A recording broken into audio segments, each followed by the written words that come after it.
Okay, so recently we fell into what's called the founder's dilemma. I noticed it maybe yesterday, 2 days ago. This aspect, I'm going to talk through it in real time with you guys, but this is one of the trickiest things as an entrepreneur. You have to be aware of it because at different levels of the game, everybody falls prey to this. And the idea is simply that what got us here will not get us there, and that in the beginning, when you're doing your business, you have your idea, you are throwing a lot of things at the wall, but you don't really know what's gonna work. You're throwing all the spaghetti, and eventually something sticks, and you kind of you lean into that thing, and you go, "Oh, that worked. I don't exactly know why, but let's just do more of that thing."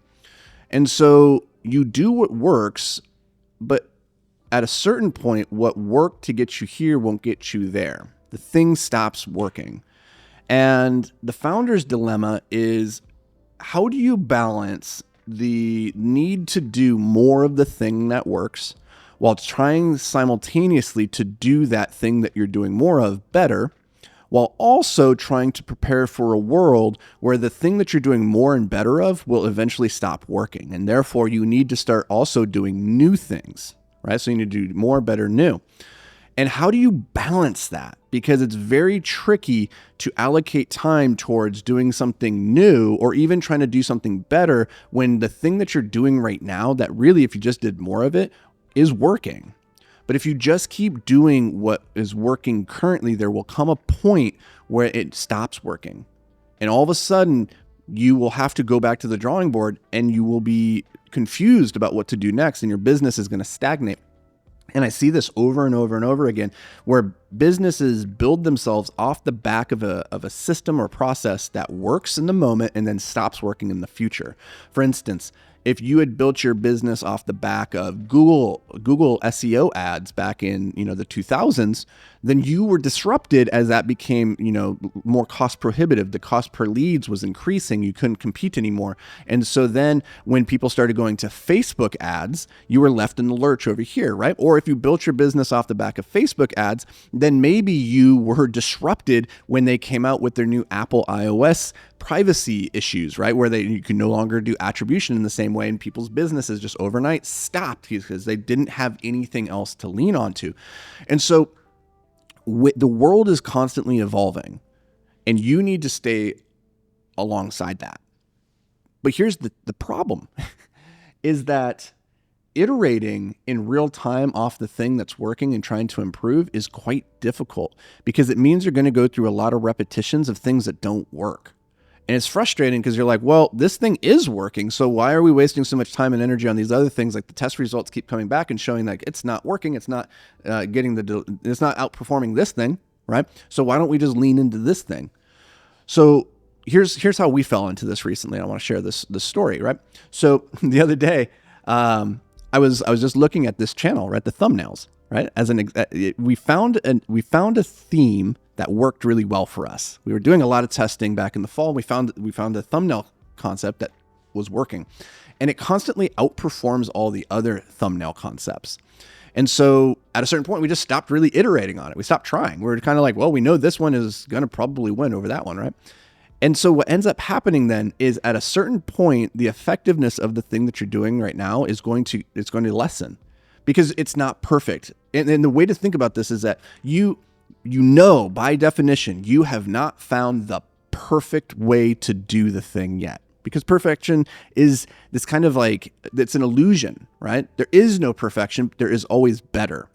There is always an improvement that can be made. And so this is the frame that you have to get into when it comes to the founder's dilemma, is to say, okay, this thing is working, but it is not as good as it could be. So what could we do now to keep testing? Because it would be great if you just knew, like, hey, if we tweak this thing, that would be one way to make it better. But you don't know if it's actually going to work.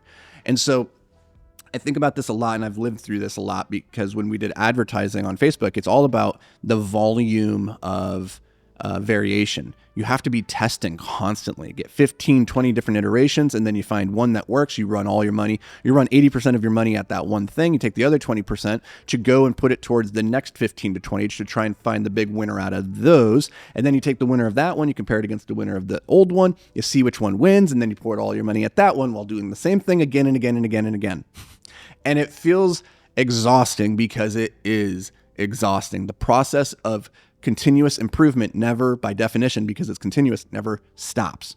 And that's the founder's dilemma, is that most people, they find something that works and then they stop trying to improve. And then when the market shifts, when it goes a different direction, when the thing that was working no longer works out of the blue sometimes, or just slowly, gradually it starts plummeting towards the ground, they're left scrambling to try and figure out what to do.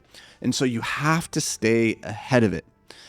Now, the frame that I like to use here is that you should spend about 80% of your time doing more of the thing that works.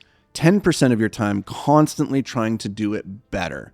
And then another 10% dedicated towards R&D of, let's take a wild swing over here and see what crazy stuff we could get to stick. Because sometimes you just find something so out of the blue that kind of disrupts everything. And it's like not just 2% better, but it's like 2 times better. And you never would have had that opportunity to discover that if you weren't just throwing random shit at the wall. And so I think about this in the terms of like your product design, in terms of your team building, in terms of your marketing, like all of it in all areas. Ask yourself, like, am I falling into this founder's dilemma? Have I rested on my laurels believing that I found the best way to do it? When in reality, I should be seeking out how to simply do the thing that I'm already doing, but doing it better or doing it completely differently. So that's the founder's dilemma. I want to share that with you guys because it is such a sneaky, easy one to fall into, where it's, especially as the organization grows and you start to get departments and people kind of built into, this is the way that it's always been, right? We do it this way because that's the way we've always done it. And then nobody's questioning, well, why do we do it that way? Like maybe there is a better way. And it might have worked like 5 years ago, why the reason that we came up with this way of doing it, but does it still hold true? And unless you're being really intentional as the founder to hold everybody to this idea that you have not found the perfect way, it's just the way that you're doing it for now.